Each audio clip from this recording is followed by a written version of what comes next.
transporte y la demanda de oxígeno.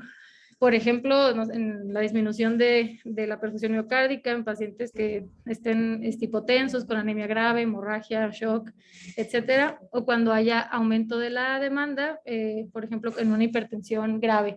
Tenemos otras causas que también nos pueden causar, bueno, perdón, daño miocárdico. En estas entran condiciones cardíacas o condiciones sistémicas. Las cardíacas, por ejemplo, una miocarditis, insuficiencia cardíaca, miocardiopatías o sistémicas, pues pacientes con sepsis, pacientes que también tienen enfermedad renal crónica, eventos cerebrovasculares o hemorragias. Cualquier afección que nos cause una interrupción del flujo coronario que sea suficiente para causar la muerte de las células miocárdicas nos puede causar un infarto al miocardio. Dentro de la fisiopatología, nos vamos pues a centrar sobre todo en la formación, o sea, la causa como más común que es la rotura o la erosión de la placa de aterosclerosis. Entonces nos vamos a enfocar rápidamente pues en la formación de esta placa. Entonces casi todos los síndromes coronarios, como les digo, pues se deben a la aterosclerosis coronaria o con superposición de una trombosis coronaria causada por la rotura o la erosión de esta misma lesión.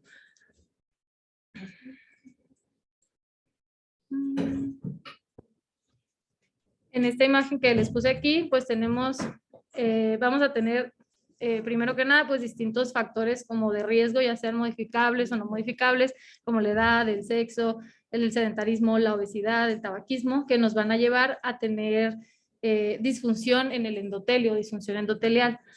No hay como señalador. Bueno, entonces, esto nos va a ocasionar la retención de partículas de estas lipoproteínas de baja densidad, o LDL, dentro del subendotelio o de la capa íntima. Este acúmulo de estas partículas de LDL que van a oxidarse nos van a dar como resultado que exista una reclutación de monocitos, a esta placa como en crecimiento, donde aquí estos macrófagos estos monocitos, se van a diferenciar en macrófagos, lo que nos va a pues perpetuar la inflamación, y esto nos va a desestabilizar pues la matriz extracelular y la capa endotelial.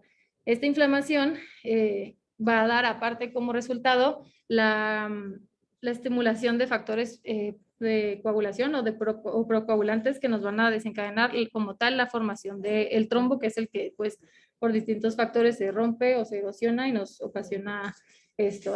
También va a haber un aumento de la producción de fibrina y del factor activador del plasminógeno, que es pues el principal activador de la fibrinólisis.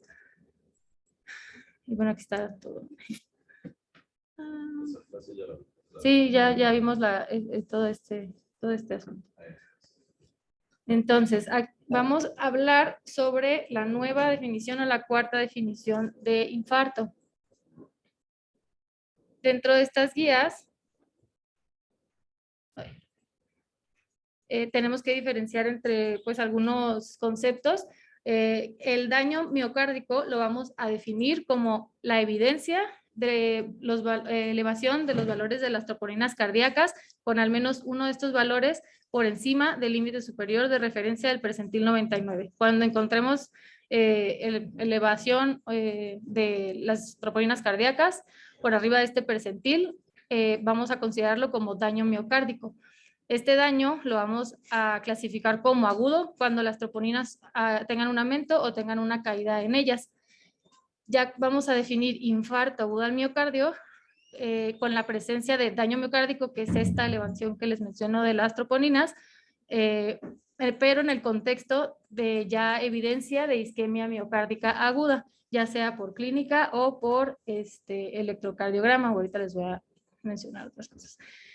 Entonces, dentro de esta guía de la cuarta definición, también pues se habla sobre los tipos de infarto, que son 5, el 1, 2, el 3, el 4 que se divide en A, B, C y el 5.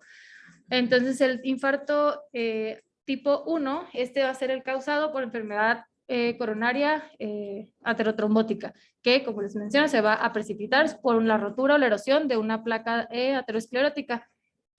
Para diagnosticar esto, pues estos son los criterios que va a ser el daño, la evidencia de daño miocárdico, que con esto daño miocárdico es la elevación de las troponinas por arriba del percentil 99 del límite superior de referencia, más alguno de los siguientes, o sea, en evidencia como de isquemia miocárdica, ya sea por síntomas, porque aparezcan nuevos cambios electrocardiográficos, ondas Q, patológicas, o que tengamos ya la evidencia por imagen de la pérdida de la viabilidad del miocardio, o que tengamos ya anomalías en la motilidad como tal, o que identifiquemos igual por una angiografía el trombo en la coronaria, o por, ya incluso pues por autopsia también se puede hacer esto y se clasifica cuando se encuentra el trombo como infarto tipo 1.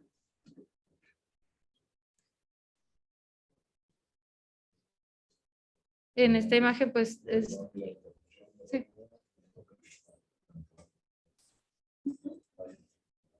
¿Mande? Ah. Sí, doctor. Sí, doctor. Sí, no se preocupe. Bueno, el infarto tipo 1, pues, como les comentaba, pues es causado por una rotura o la erosión de una placa con enfermedad aterosclerótica oclusiva. O puede no ser oclusiva totalmente, pero va a haber trombo, ¿no? Que es lo importante. O sea, le doy clic. Perdón. Bueno, el tipo 2, se va a deber a un desajunte, a un desbalance entre el aporte y la demanda de oxígeno. Aquí, pues, el aporte se van a presentar situaciones en las que el aporte de sangre, pues, al miocardio isquémico va a ser insuficiente para satisfacer esta demanda de oxígeno que se está como requiriendo. Se menciona en las guías que es más frecuente en mujeres y que vamos a encontrar elevación del segmento ST en este tipo de infartos en un 3 al 24% de los casos.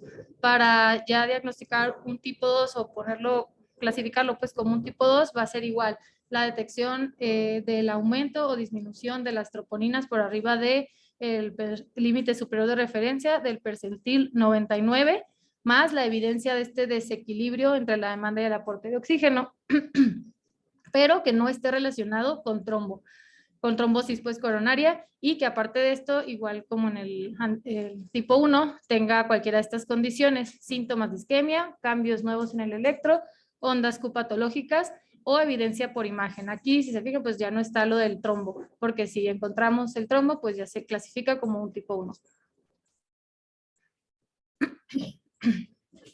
Entonces aquí está el infarto tipo 2, que puede ser por aterosclerosis y del desequilibrio entre el aporte y la demanda, por algún vasoespasmo o disfunción microvascular, disección aórtica, o simplemente por el desequilibrio entre el aporte y el oxígeno por sí solo. Dentro del infarto al miocardio tipo 2 tenemos los, que puede ser por este mecanismo de desequilibrio entre el aporte y la demanda. ¿Cómo le cabía? Me estoy yendo para atrás o para adelante. Perdón. Ahí está. Y pues estas pues son algunas de las causas que nos pueden ocasionar este desequilibrio, que son la aterosclerosis coronaria, algún espasmo coronario, taquiarritmias sostenidas, una hipertensión grave, bradiarritmia, insuficiencias cardíacas, anemia, hipotensión, etc. Dentro del manejo de este tipo de infartos, pues menciona que tenemos que tratar pues primero esta causa, ya lo que nos esté causando este desequilibrio, para poderlo tratar, ya sea si tenemos... Este es el infarto común, el infarto normal, todos encontrar de calle con una placa de Mozart, por todo esto, pero también están las cosas secundarias, que son otros, como son anemia grave, como son, pues, por ejemplo, sepsis, podría ser una de las infartas que sea debida o secundaria, pero no porque sea tipo 2, es aterosclerosis siempre, que es un error muy común en el examen, sino que es más bien una demanda, ya sea por una función mecánica o por un problema. Sí, justamente, o sea, este desequilibrio entre el aporte del oxígeno que se atribuye a isquemia, puede ser pues multifactorial, no siempre por el trombo, nos va a estar relacionada con la perfusión del miocardio. Y pues sí, puede ser por todo esto, ¿no? Por espasmo coronario, disfunción microvascular, la anemia, shock, bradiarritmias, etcétera. Y como les comento, pues tratar este desequilibrio que exista entre la oferta y la demanda, pues va a ser como el tratamiento que a veces, pues no sé si requiere transfusiones sanguíneas, ajustar o controlar la presión arterial, o controlar, por ejemplo, la frecuencia cardíaca. En cuanto aquí bueno, recapitulando, vamos a tener, cuando encontremos valores de las troponinas elevados, por arriba del límite superior del percentil 99, cuando encontremos el valor estable, vamos a hablar de un daño miocárdico crónico. Ese es otro tema. Cuando encontremos un ascenso o un descenso, vamos a hablar ya de isquemia. Bueno, puede haber daño miocárdico, puede ser con isquemia, puede ser sin isquemia. Cuando no tenemos isquemia, solamente se queda como daño miocárdico agudo, que pues puede ser causado, por ejemplo, por una miocarditis o una insuficiencia cardíaca. Cuando ya tenemos la evidencia de la isquemia, que es lo que les comentaba ahorita, que es que tengamos ya los signos o síntomas de isquemia cardíaca, ya sea en el electro, por clínica, etcétera.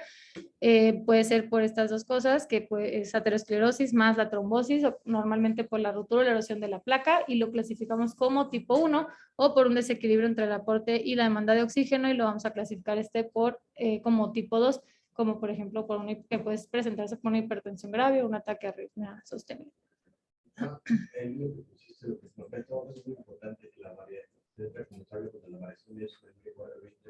Bueno, sí, perdón.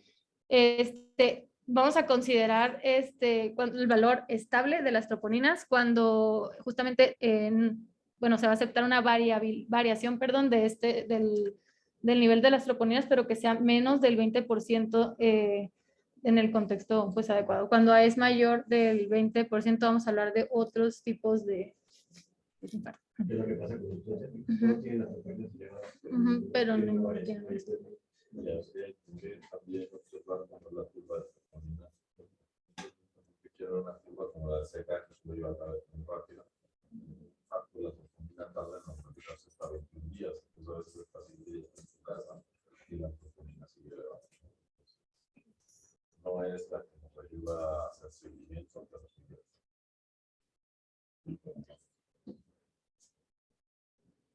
En cuanto al infarto tipo 3, en este infarto se van a mostrar síntomas típicos de isquemia o de infarto, pues, acompañadas de alteraciones en el electrocardiograma o de fibrilación ventricular. Y aquí los pacientes, lo que sucede es que pues mueren antes de que nosotros podamos obtener como la muestra de sangre para tomarle los biomarcadores y ver que estaban elevados o no.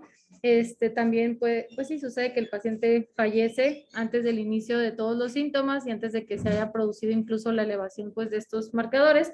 En estos pacientes pues los vamos a clasificar como dentro del grupo del infarto tipo 3. Y mencionaba que pues también se puede detectar este infarto por autopsia, y que si hacen la autopsia y el paciente tiene, por ejemplo, la evidencia de un trombo por ahí en las coronarias, se reclasifica al paciente como infarto tipo 1. ¿Qué es lo de la muerte súbita? La primera hora, la mayoría de las veces.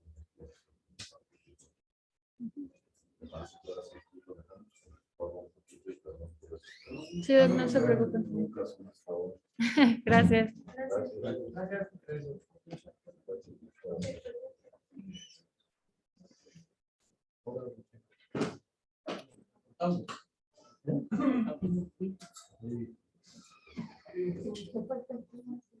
Puede, no sé cómo